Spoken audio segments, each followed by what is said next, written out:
G.I. Joe Real American Hero number 325. We're at the 325 milestone issue. I love how it says 25th issue, but in very, very, very small print it says 325th issue. This cover is amazing. This cover is fantastic. I want you to look at this cover and enjoy it for as long as possible, because you're never going to get Andy Kubert's art ever again, because unfortunately, if you go to the preview of the next issue, cover of issue 326, not Andy Kubert.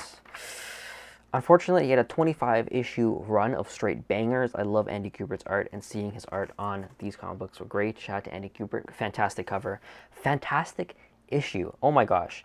Chris Mooneyham is back. And when I tell you, this is the most visually interesting comic I have read in years. In years. This is the most visually interesting comic you will read probably all year. The comic medium of 2026 has already peaked, and it's just February. Every single page of this book I kept opening my eyes wider and wider. My jaw was further and further to the floor. It's beautiful. Straight up, first off, Chris Mooneyham, obviously a fantastic artist. He's been, every issue he's on, great. But he just had an extra battery in his back for this issue, because the panel layouts, the coloring, just the way everything flows and is sequenced, and just everything is placed. Like, let me just show you. First off, complete aura farming shot with this dude over here and the pistol. Look at that. It only gets better from here. Just the way how everything is laid out, all the panels, look at that. And it just gets better. Essentially, there's kind of drone warfare. There's people in tanks. There's people in buildings trying to snipe each other. There's people trying to blow each other up. And just the way, just look at that. Look at that. Just look at that. Just every page. The way how kaboom and the pictures are in the kaboom.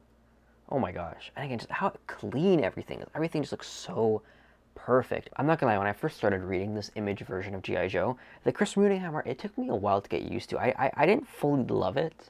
It took me a while, but man, do I appreciate it now. Just look at that. Just look how everything is sequenced. Just how, like, the pictures are layered up on each other. It's just so unique. It truly is just insanely unique. How I'm just going to show the entire comic book at this point. Look at that. You don't get this, like, these panel layouts. This is very rare when you get panel layouts so unique and well thought out like this. I love when you take this comic medium and push it to its limits, you know? Because comics is a visual art form. Yes, obviously, the writing is important, but if you can't sell it visually, you can't sell it at all. That one famous Todd McFarlane quote where he's like, I can't sell. He's like, I can't sell a book written by Shakespeare and drawn by my dog, but I can sell a book drawn by Michelangelo and written by my mom, something like that. And it's like, look at that. Oh man, this review is just me showing off this comic book, so you can go and buy it and support it and put more money in Chris Mooneyham's pockets. Honestly, let's not just talk about Chris Mooneyham. We need to talk about everyone that brought this comic book together. Obviously, shout out to Larry Hama, who wrote it. Chris Mooneyham drew it. Colorist Francesco Segala. Beautiful colors. Flatter. I don't know who Flatter is. I don't know what is a Flatter, but whoever the Flatter is, Sabrina Del Garuso. Shout out to Sabrina Del Garuso. And the letterer, Pat Baruso. I'm just going to show you these guys. These guys deserve all the credit. There we go. Look at that. Just look at that. Just a completely high energy comic. Just so fun. So fun. And now they're starting to do these like character cards at the end where we got introduced to a new character. And we have a little description card of them. And this is so fun and so useful.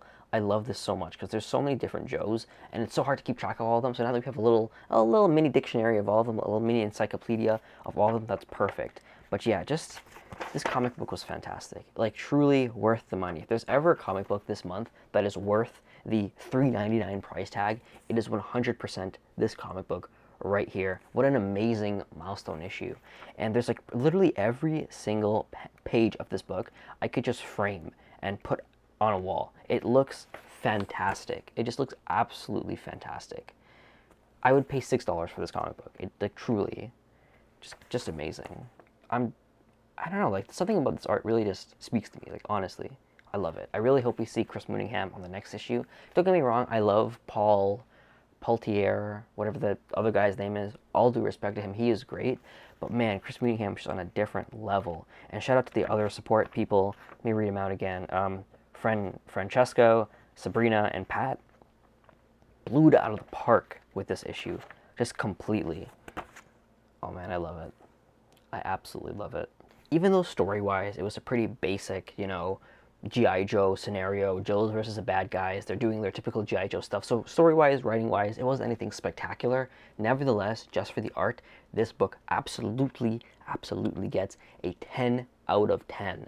Yeah, I'm thinking.